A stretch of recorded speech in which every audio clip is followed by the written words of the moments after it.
दोस्तों, आप सभी का स्वागत है हमारे इस YouTube चैनल पे। और आज जो हम जिस टॉपिक का डिस्कशन करेंगे वो है हाउ टू एक्सप्रेस पॉसिबिलिटी। संभावनाएं हम कैसे व्यक्त करें।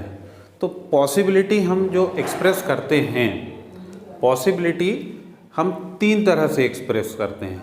एक तो फ्यूचर पॉसिबिलिटी कि फ्यूचर में, भविष्य में शायद ऐसा हो सकता है या शायद ऐसा होगा, इस बात की संभावना।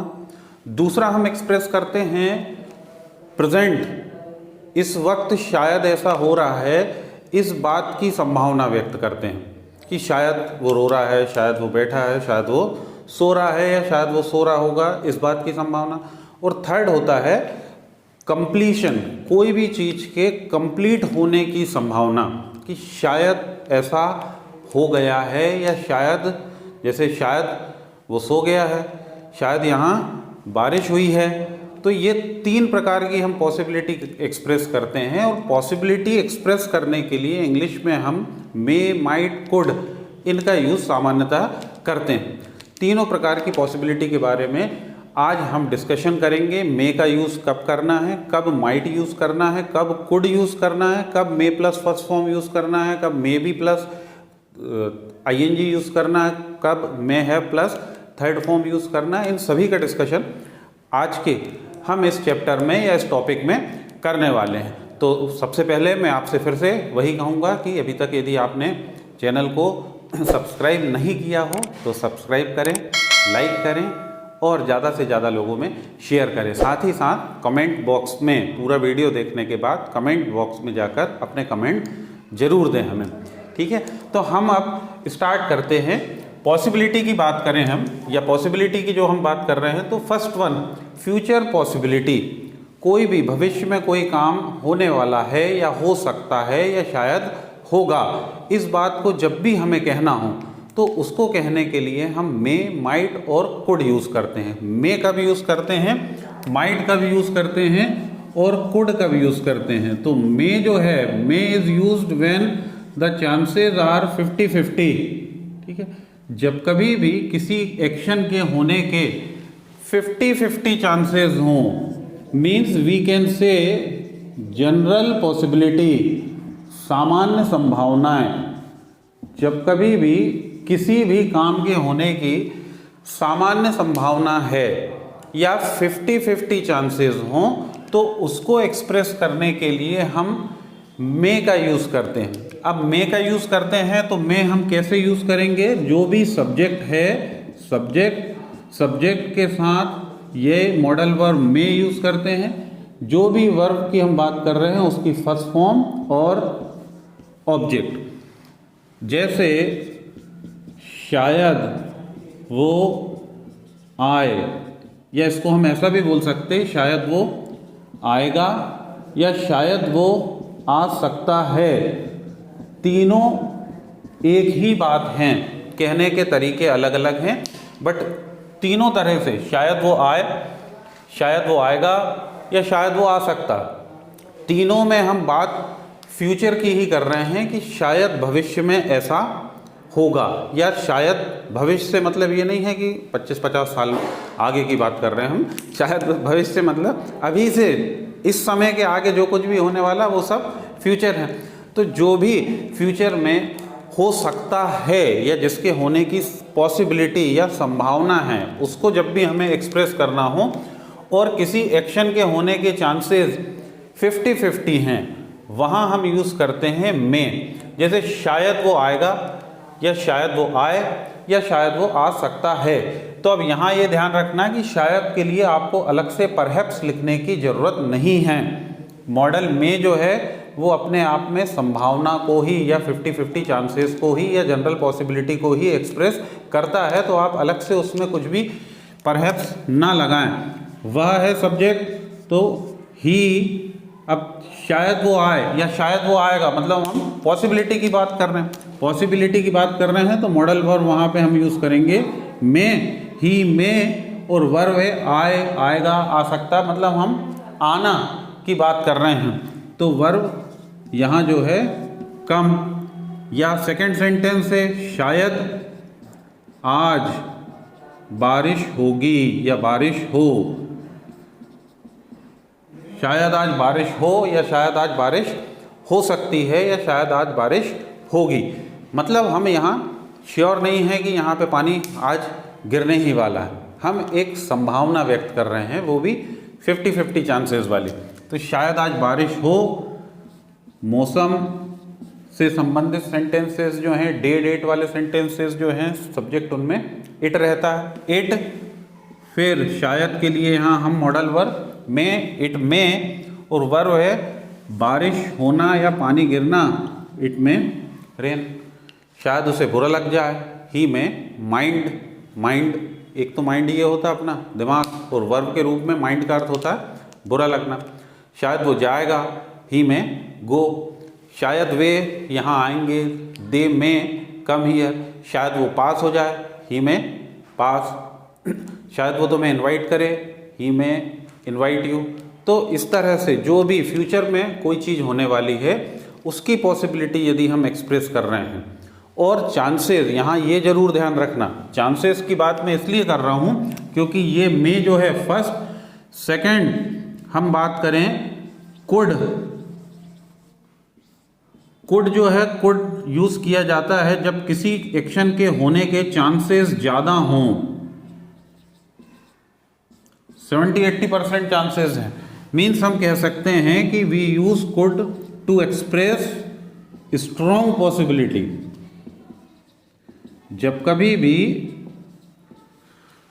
कोई एक्शन के होने की संभावनाएं ज़्यादा हैं तो उसको बताने के लिए हम फिर मे का यूज़ नहीं करते हैं, बल्कि कुड वहाँ पे यूज़ किया जाता है। क्रिकेट मैच आप सभी लोग देखते होंगे जिसमें कमेंटेटर बार बार बोलता है could be out, could be 4, could be 6, तो वहाँ कुड जो यूज़ किया जाता है मीन्स ऐसा होने के चांसेस ज़्यादा हैं। जैसे ये जो सेंटेंस है शायद वो आए, इसी को यदि हिंदी में हम बोलते, यदि अपन इसको हिंदी में यूज़ करते कि वो तो शायद आएगा ही, वो तो शायद आएगा ही, या शायद वो तो आएगा ही, तो कोई काम के होने की जब संभावना ज़्यादा है, शायद आज तो पानी गिरेगा ही, 100% यहाँ हम श्योर नहीं है।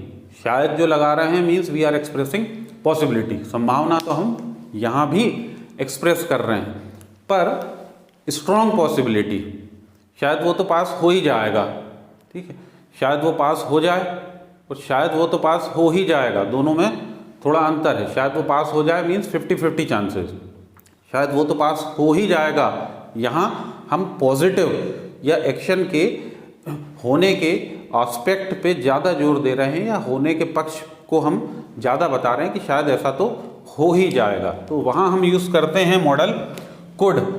वो तो शायद आएगा ही, तो मे की जगह यहाँ कुड यूज़ हो जाता है, ही कुड कम, तो ही कुड कम, शायद वो तो आएगा ही या आए ही या आ ही सकता है। अब जैसे ये सेंटेंस था शायद आज बारिश हो, यही यदि अपन कुड में यूज़ करते तो हिंदी में वो हो जाता शायद आज तो बारिश होगी ही, तो इट मे की जगह हम यहाँ यूज़ कर लेते इट कुड रेन, शायद वो तो पास हो ही जाएगा, ही कुड पास, शायद वो तुम्हें आमंत्रित करेंगे ही, दे कुड इनवाइट यू। अब जैसे ये है शायद वो तुम्हारी मदद कर ही देगा, तो ही कुड हेल्प यू, यही होता है शायद वो तुम्हारी मदद करे, तो फिर हम यूज़ कर दे ही मे हेल्प यू, शायद वो तुम्हारी मदद करे मीन्स 50-50 चांसेस, लेकिन शायद वो तुम्हारी मदद कर ही देगा मीन्स ऐसा होने के चांसेस ज़्यादा हैं। जब किसी चीज़ के होने के चांसेस ज़्यादा हों वहाँ हम यूज़ करते हैं कुड। अब इसके बाद नेक्स्ट जो है third one, that is might. Might हम यूज़ करते हैं वीक या रिमोट पॉसिबिलिटी के लिए, वीक पॉसिबिलिटी या रिमोट पॉसिबिलिटी। रिमोट पॉसिबिलिटी या वीक पॉसिबिलिटी मतलब कम संभावना, किसी भी चीज़ के होने की कमज़ोर संभावना से मतलब है कम संभावना। जब मान लीजिए कोई चीज़ हम श्योर तो नहीं हैं, लेकिन हम ये एक पॉसिबिलिटी एक्सप्रेस कर रहे हैं कि शायद हो भी सकता है या हो भी जाए ऐसा, इसको जब भी एक्सप्रेस करना हो, जैसे शायद मुश्किल ही है कि वो पास हो, वो शायद ही पास हो, आज तो शायद ही बारिश हो, या मुश्किल ही है कि आज बारिश हो, वो शायद ही तुम्हें इनवाइट करे, या बहुत कम ही चांसेस हैं कि वो तुम्हें इनवाइट करे। तो यहाँ हम यूज़ करते हैं माइट का। जैसे सेंटेंस था अभी हम जो पढ़ रहे थे, आज शायद ही बारिश हो या शायद ही पानी गिरे, आज शायद ही बारिश हो या होगी। तो यहाँ हम यूज़ करेंगे इट मे की जगह या कुड की जगह यहाँ इट माइट रेन टुडे। वो शायद ही पास हो, तो यहाँ फिर ही माइट पास। वो तुम्हें शायद ही इनवाइट करें, या शायद वो तुम्हें इनवाइट करें, ऐसी चांसेस बहुत कम है, या वो मुश्किल ही है कि तुम्हें इनवाइट करें। तो दे माइट इनवाइट यू, शायद उसको बुरा नहीं ही लगेगा, या उसको बुरा लगने की मुश्किल ही है कि उसको बुरा लगे। He might mind. तो जब किसी काम के होने के चांसेस 50-50 हैं, सामान्य संभावना एक्सप्रेस करनी है तो मे प्लस फर्स्ट फॉर्म। यदि किसी एक्शन के होने के चांसेस ज़्यादा हैं तो वहाँ हम could plus first form use करते हैं। और जब किसी एक्शन के होने के चांसेस बहुत कम हों वहाँ हम यूज़ करते हैं माइट। तो फ्यूचर पॉसिबिलिटी एक्सप्रेस करने के लिए, फ्यूचर में जनरल पॉसिबिलिटी है मे, स्ट्रॉन्ग पॉसिबिलिटी है कुड, माइट कमज़ोर या वीक पॉसिबिलिटी है, रिमोट पॉसिबिलिटी है, तो वहाँ हम यूज़ करते हैं माइट। तो ये तीनों और इनके साथ वर्ब की फर्स्ट फॉर्म। दूसरी चीज़, ध्यान से आप इन सभी चीज़ों को नोट करते चले जाया कीजिए और फुली कॉन्सेंट्रेट होकर देखें, तो आप बहुत आसानी से ये सारी चीज़ें बोल भी पाएंगे। फ्लुएंटली आप इंग्लिश के सेंटेंसेस भी बोल लेंगे, लिख भी लेंगे, सभी चीज़ें हो जाएंगी। हमारे यहाँ के स्टूडेंट्स ने काफ़ी नाम किया है इस पूरे वीडियो के साथ। बाद में वीडियो ऐड भी किया है मैंने कि कुछ बच्चों का पिछले वर्षों के, जिन्होंने बहुत अच्छी पोस्ट पे, जो हमारे यहाँ से पढ़े हुए स्टूडेंट हैं वो अच्छी पोस्ट पे पहुँचे हुए हैं। तो इस वीडियो को पूरा देखने के बाद इसके लास्ट में जो वीडियो दिया है, बच्चे कहाँ कितनी अच्छी पोजीशंस पे, रैंक पे हैं, वो आप इसके साथ देख सकते हैं। नेक्स्ट हम बात करें प्रेजेंट में कोई काम होने की possibility of something being happened,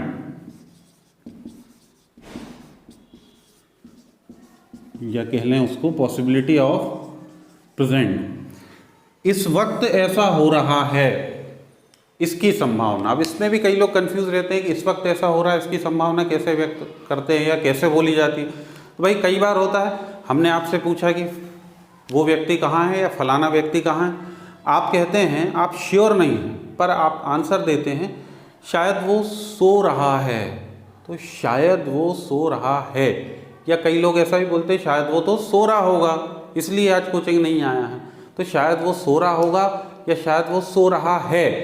कोई काम हो रहा है उसके बारे में हम श्योर नहीं हैं, बल्कि उसकी हम संभावना व्यक्त करते हैं, वहाँ पे हम यूज़ करते हैं सब्जेक्ट के साथ। मैंने शॉर्ट में लिख दिया एस से मतलब है सब्जेक्ट के साथ आप मे बी यूज़ कर लें, प्लस VING मतलब वर्ब की ING फॉर्म, देन ऑब्जेक्ट। जैसे यही मैंने कहा था, शायद वह सो रहा है, शायद वो सो रहा है, तो ही मे बी, और स्लीप की ING form sleeping, he may be sleeping. कई बार हम कमरे में बैठे हैं, किसी ने पूछा ये काई की आवाज़ आ रही है, तो ये किस चीज़ की आवाज़ है, किसी ने आंसर दिया शायद बारिश हो रही है, शायद बारिश हो रही है। वो श्योर नहीं है कि बारिश हो रही, वो कुछ हो रहा है इस बात की पॉसिबिलिटी एक्सप्रेस कर रहा है, कुछ हो रहा है इस बात की संभावना व्यक्त कर रहा है। तो शायद बारिश हो रही है, ये जो है शायद पानी गिर रहा है या शायद बारिश हो रही है, तो यहाँ पे सब्जेक्ट इट मे बी और रेन की ING form raining, it may be raining. अब देखिए शायद बारिश होगी, फ्यूचर का जब हम एक्सप्रेस कर रहे थे तो वहाँ हमने यूज़ किया था इट मे रेन। यहाँ हम बात कर रहे हैं शायद बारिश हो रही है, तो it may be raining, may be plus ING form. शायद वो सो जाएगा, ही में स्लीप, फ्यूचर की पॉसिबिलिटी। लेकिन यहाँ है शायद वो सो रहा है, तो वर्तमान में कोई चीज़ होने की संभावना व्यक्त कर रहा है, प्रेजेंट में कोई चीज़ होने की पॉसिबिलिटी एक्सप्रेस कर रहा है। शायद वो सो रहा है, तो ही मे बी स्लीपिंग। अब हम बात करें पॉसिबिलिटी ऑफ समथिंग कंप्लीटेड। कोई काम हो गया है, उसके बारे में हम श्योर नहीं हैं, पर हम उसकी पॉसिबिलिटी एक्सप्रेस कर रहे हैं। जैसे कि शायद वो सो गया है, ठीक है, हम श्योर नहीं हैं कि वो सोया है या नहीं सोया, हम केवल एक्सप्रेस कर रहे हैं। या मैंने आपसे पूछा या किसी ने आपसे पूछा यार फलाने का रिजल्ट क्या रहा, मान लीजिए आज रिजल्ट डिक्लेयर हुआ और आपसे किसी ने पूछा यार फलाने का रिजल्ट क्या रहा, आपने कहा शायद वो पास हो गया है, ठीक है। कहीं हम जा रहे हैं घूमते हुए, वहाँ मिट्टी गीली है, हमने देखा, किसी ने कहा शायद यहाँ बारिश हुई है, कोई काम हो गया है, उसकी पॉसिबिलिटी यदि हम एक्सप्रेस कर रहे हैं तो उसके लिए हम यूज़ करते हैं सब्जेक्ट के साथ may have, subject plus may have, और जैसा इंग्लिश लैंग्वेज का रूल है हैव के बाद third form of the verb then object. जैसे अभी मैंने आपसे कहा शायद वो सो गया है, शायद वह सो गया है, तो यहाँ पे ही।